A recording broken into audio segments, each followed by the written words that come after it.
during these paranormal investigations, it appears to me that there's always, well, I don't like to say always, but at least almost always, things that happen or evidence that's captured that gives you an opportunity to learn more about the paranormal, more about the world of spirit. So that's why I'm doing this review, to point out a few things from some of the EVPs that we captured on our Allen Street walk. This first one, when Terry and I were standing at the Allen Street entrance of the site of the OK Corral shootout, Terry picked up some EVPs on his recorder. And the two I want to mention here, I take as, number one, the first one, a warning, and two, second one, someone spotting us for someone else. Now, the first one, the warning, is a level 4 EVP, so I'm not really clear if I'm hearing it correctly as to what's being said.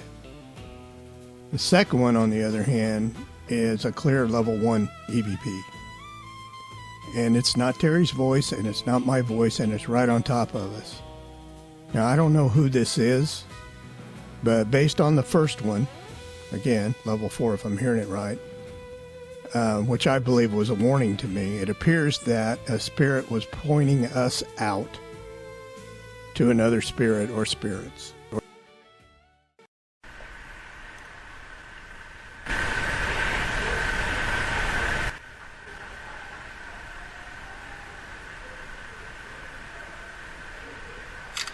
Is that too much glare?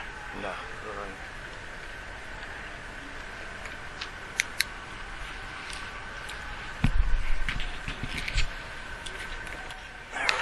I'm going to start and stop this a lot. This thing is very sensitive.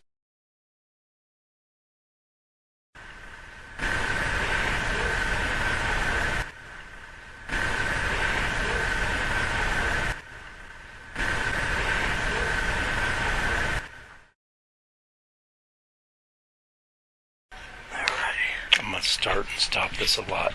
I'm going to start and stop this a lot.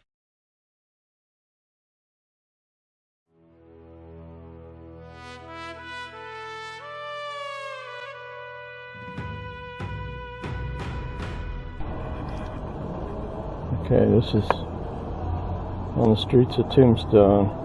This is where Morgan Earp was shot, 1882. Right across the street from Kate's. He was supposed to have been in Hatch's boarding house and pool hall. See there where it says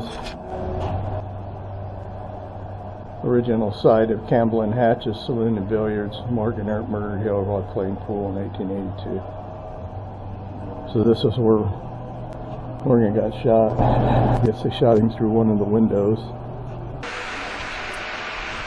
I'm running audio. Morgan Earp, are you here?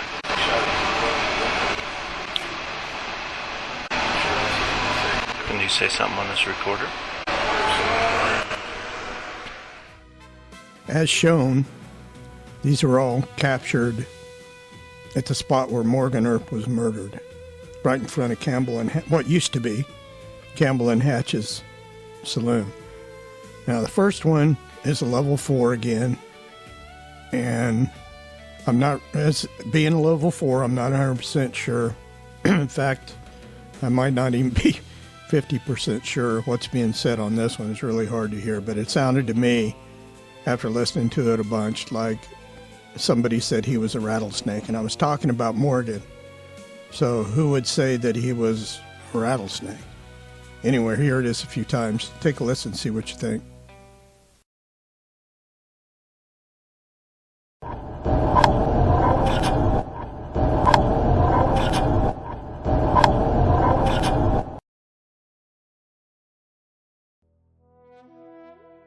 These next EVPs are really interesting.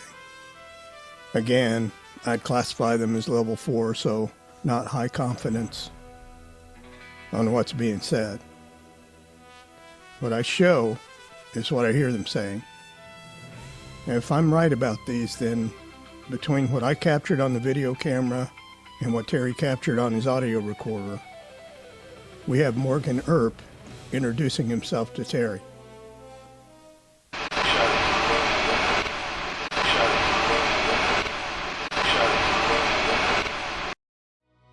The video captures an EVP that says, "I shot him," when I'm talking about that being the place where Morgan got shot. He says, "I shot him." Morgan got shot. Guess they shot him through one of the windows. Morgan got shot. Guess they shot him through one of the windows. Morgan got shot. Guess they shot him through one of the windows. And after Morgan introduces himself to Terry, it sounds like he says something to Josie, whom I assume is Wyatt's Josie, Josephine Marcus Earp. And it sounds to me like he's telling her to maybe take care of me and Terry. Can you say something on this recorder? Can you say something on this recorder? Can you say something on this recorder? Then an EVP is captured that says, "I shot him dead." Now that one's a little clearer to me. And remember, we're standing at the location where Morgan was murdered. And it's still not known for sure who it was that shot him.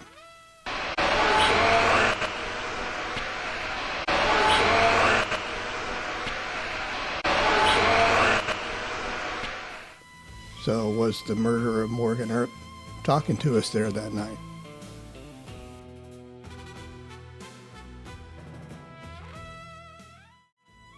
While we were standing there on the boardwalk, we picked up another EVP from my video that was a bit thought-provoking, for me anyway.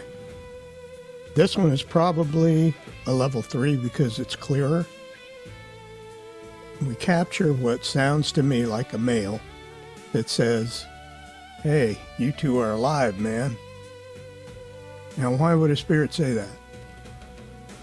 My theory is that when he first spotted me and Terry, he thought we were spirits, like him. But as he got closer, he realized that, hey, we weren't spirits, we were alive. The question, if this is the case, is why did he think Terry and I were spirits? This is the first time I've encountered an EVP that said something like this, so interesting.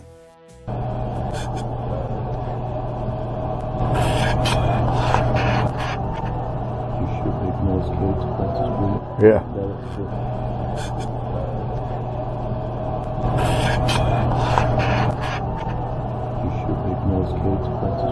Yeah. The next stop on our Allen Street walk was a location where 2 men were killed, both of them in shootouts. The street plaque says that on February 25, 1881, Luke Short killed Charlie Storms there.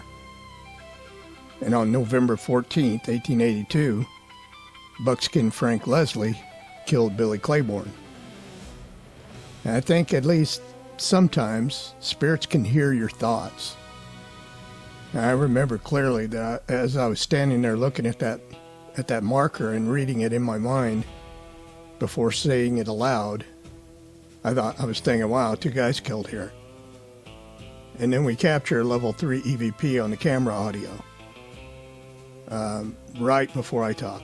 So if he wasn't responded to me, he said something that was very appropriate for what I was thinking. And from what he said, I guess maybe he didn't care too much for either Claiborne or Storms.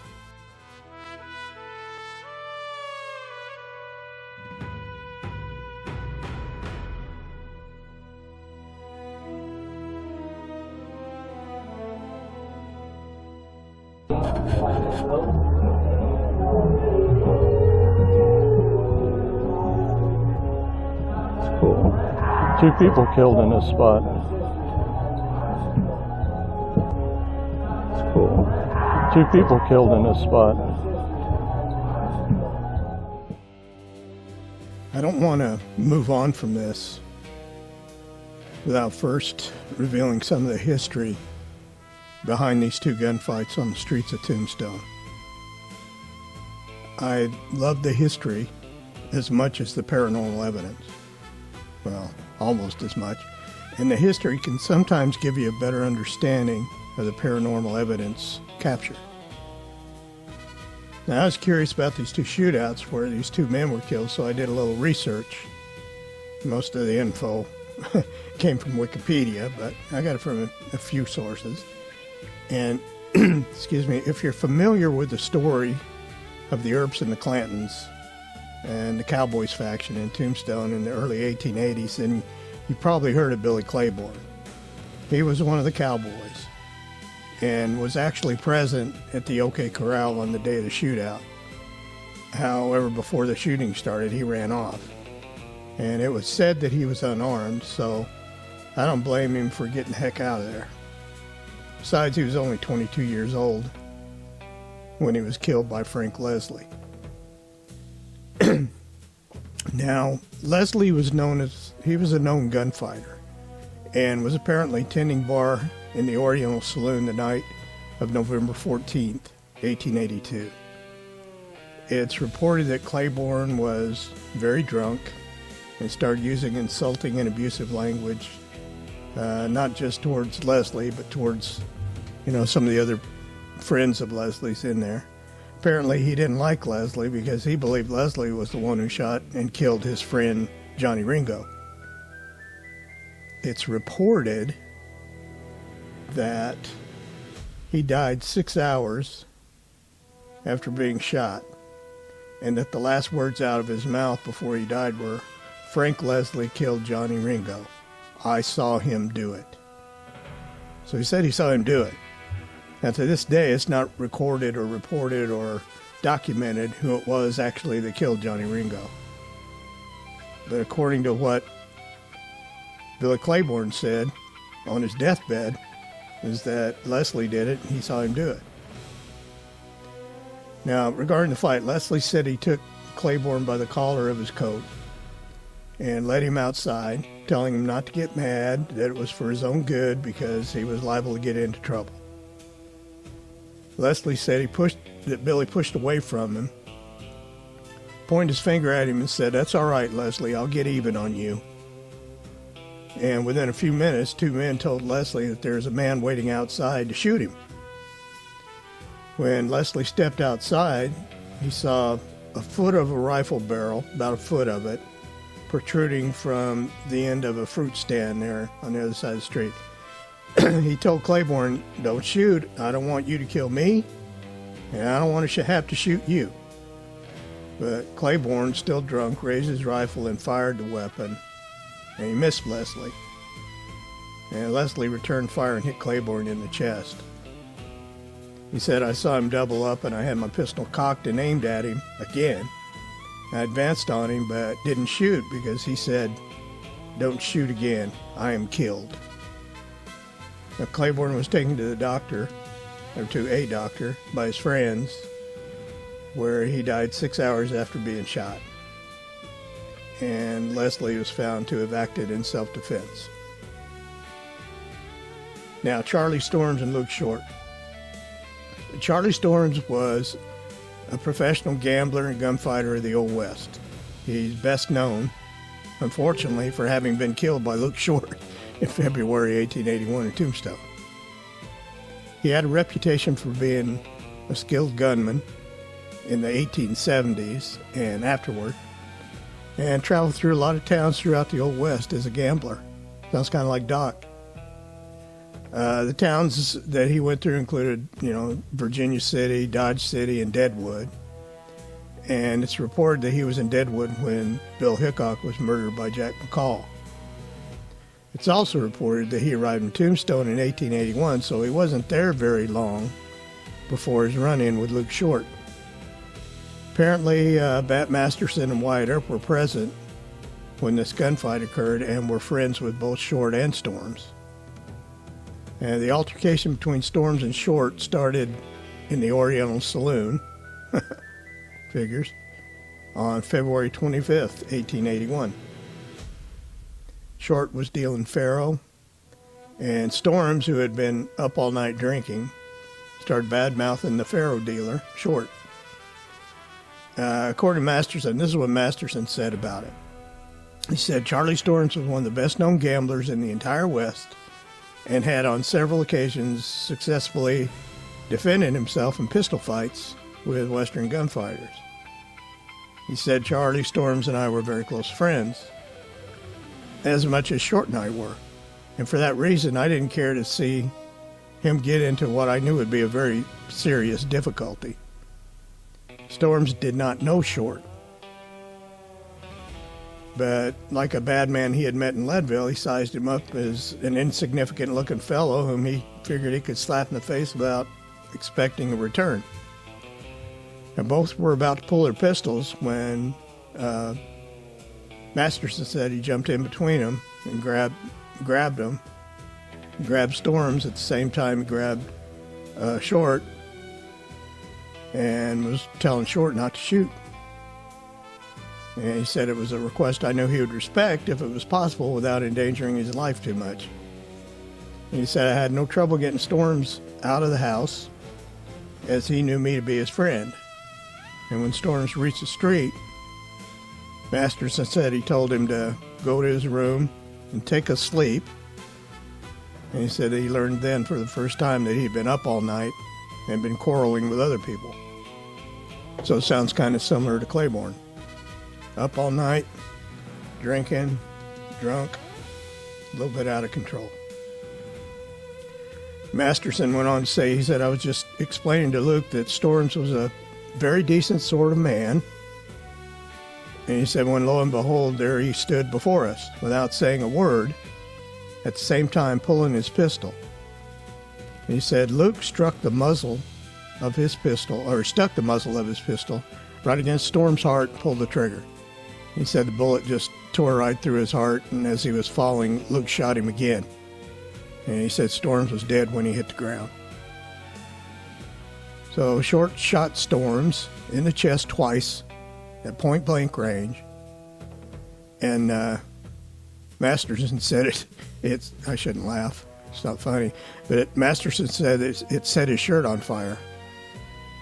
And Short reportedly told Masterson, you sure picked some of the damnedest friends, Bat. Now, after this, Short was arrested by the Tombstone city marshal at the time, Ben Sippy, for killing Storms. And during the preliminary hearing, Masterson testified that Short acted in self-defense, and so Short was released. So both these gunfights were a self-defense deal, and the guys that were defending themselves killed the guys who went after them. So I guess the moral of the story is, in Tombstone in the early 1880s, don't get drunk and start running your mouth and pull your pistol, or you could end up dead. But I thought it was really, all of it's interesting to me. But the part about Claiborne saying that Leslie was the one that shot Johnny Ringo, that I didn't know. So there's a little history that goes along with that plaque standing on that street there on Allen Street in Tombstone.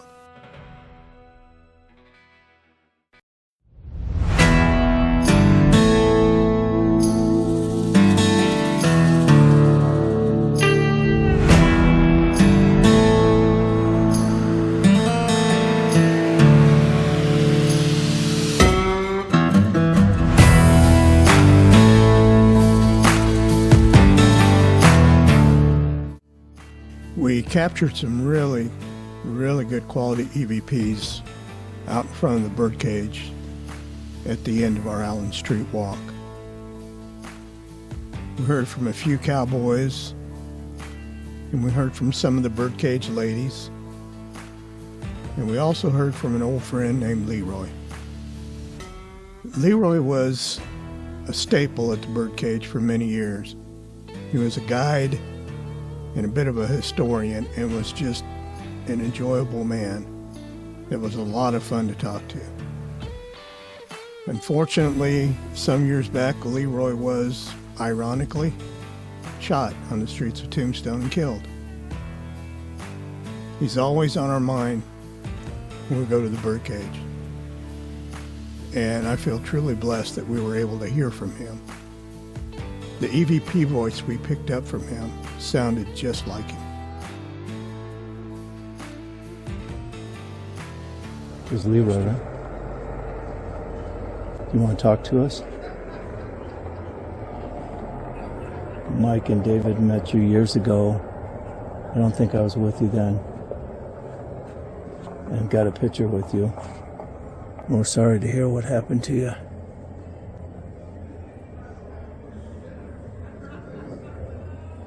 Thinking you might still be hanging around here if you love the place.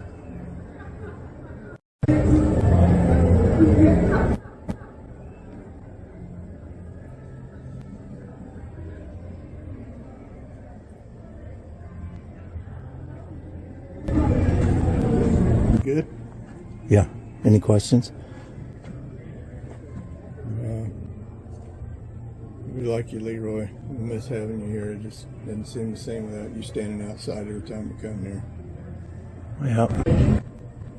We like you, Leroy. We miss having you here. It just doesn't seem the same without you standing outside every time we come here. Yeah. There were a few other EVPs in that clip from what sounded to me like females.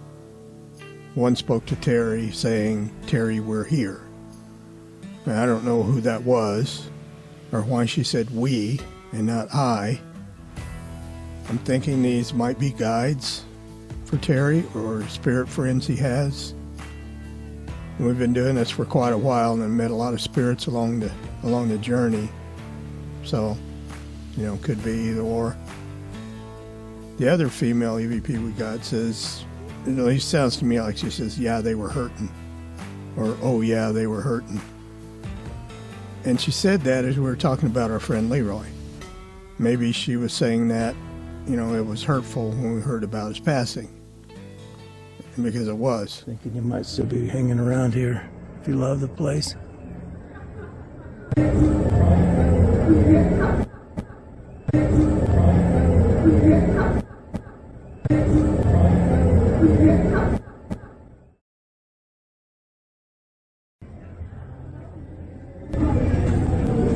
Good? Yeah. Any questions? Good? Yeah. Any questions? And there was another female that spoke to us when we were trying to make contact with Leroy. It's a level 3 EVP, so pretty clear. It's interesting to me because of what she said. Terry's asking if Leroy's there, and she responds, "I don't know, can't tell. He might be." So what does that mean? What does that response mean? Maybe she doesn't know, who Leroy is. Could be as simple as that. Or maybe she can't see him. Can't tell if he's there. We've run into this before with certain other spirits present that can't see other spirits that are there. And the question is why? Is that because they're on a different energy vibration or frequency? Similar to that humans can only see certain frequencies of light. It's an interesting question and an interesting theory to say, yeah, it has to do with energy vibration or energy frequency. That certain spirits at a certain vibration can't see other spirits at a different energy vibration. I don't know. Something to ponder anyway. Leroy, are you still here?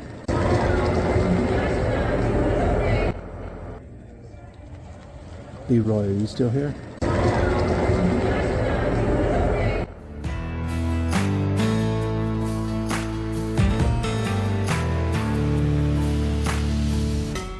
Now, a couple of the cowboys we picked up in front of the birdcage, we get some really good, what I would classify as level 2 EVPs there. It sounds like there's 2 separate cowboys that we hear from, at least in this initial clip. There's another one that you'll hear again here in a little bit. He may be different from these 2, but in this initial clip, it's 2. The first one that talks is the one that says the most and is the most dominant. The second one mentions money when we say something about the birdcage ladies. I mentioned the cowboys there at the birdcage and say, I hope they'll talk to us. And we get a response from this one dominant cowboy that says, yes, we will, meaning they will talk to us. Then, when we mention the ladies, sounds like it pisses him off a bit. Because after we mention the ladies, he tells us to go, or just go. And then he says, get the hell out. And then he says about the ladies, they aren't here. Then he says, they're not intended to be your own client. So, he's like, get the hell out of here. Our ladies aren't for you. Get. Now, that's an interesting use of words to me. He referred to the ladies as clients. Then the second cowboy says, where's the money? So, was he managing the ladies and only cares about the money? These are really good EVPs and fantastic responses to our comments and questions. And I love it when we get responses this clear and this good. It really gives you a feel, at least to me, it gives you a feel for their personality based on the way they talk, the words they choose, and the way their voice sounds. It takes you back to their time in history, and you can start to feel what it was like then. How can you beat that? Here's the EVPs I've been talking about. Cowboys in there. Hope you talk to us. Oh yeah, we have gotten EVPs in there before, huh? Yep. Even the girls.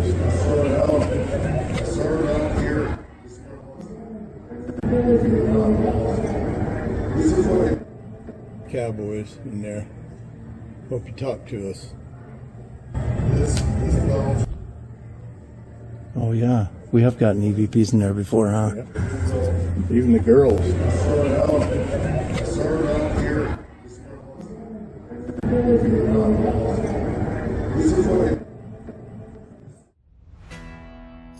This last clip includes responses from a couple of the ladies from the birdcage.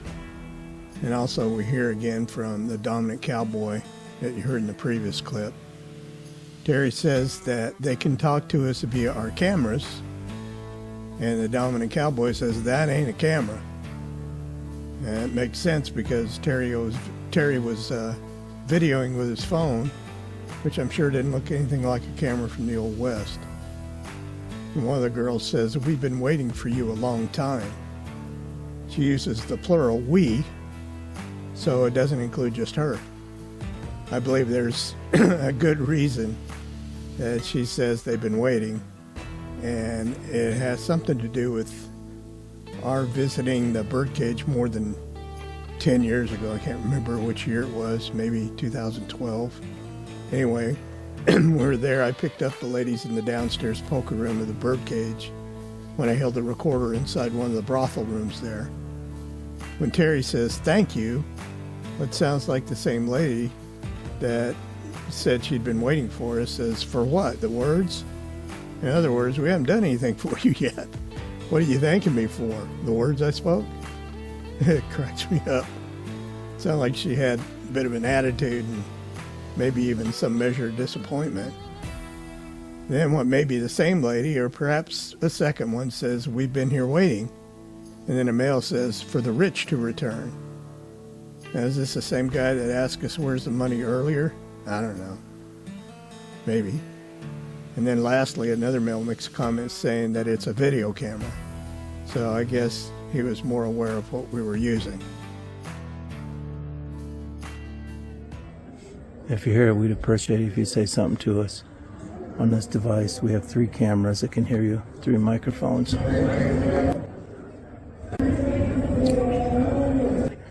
Thank you. Mission accomplished. Yes, sir.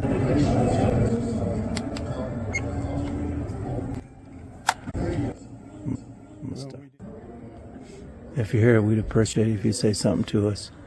On this device, we have 3 cameras that can hear you, 3 microphones. Thank you.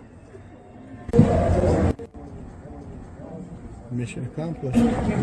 Yes, sir.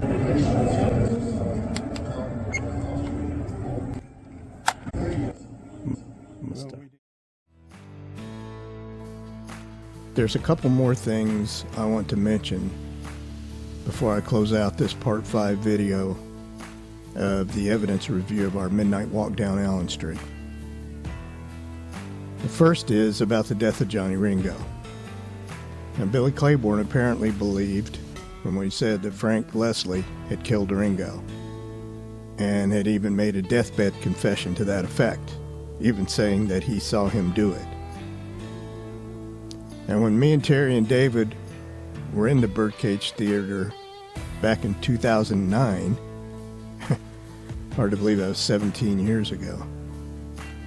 But when we were there in 2009, we were downstairs in the poker room, where the poker table is in the brothel rooms, and running audio.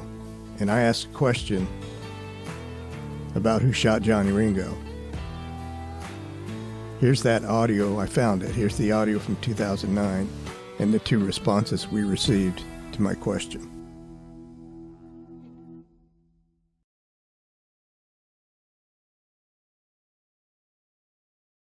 Johnny Ringo. Who shot Johnny Ringo in the head?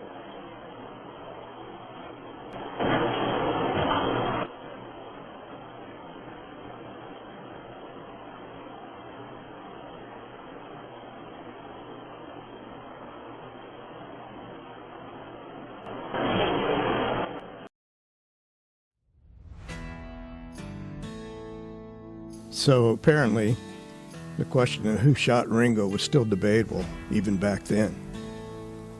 You know, what we caught on the audio, one cowboy thought it was the law that had killed him. And he also said it wasn't him, not me, the law. And the other apparently thought that Ringo had killed himself because he said he did it.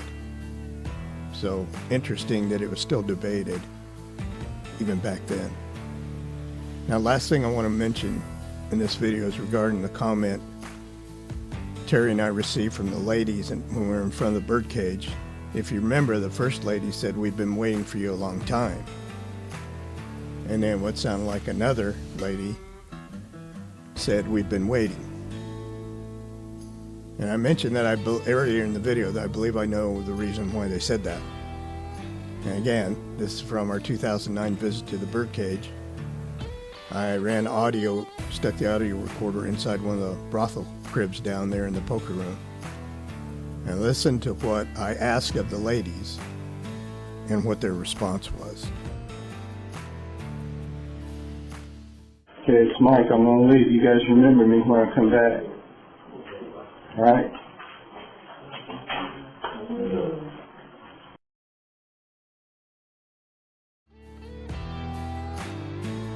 I don't know how time works in the spirit world, but I guess 17 years qualifies as a long time.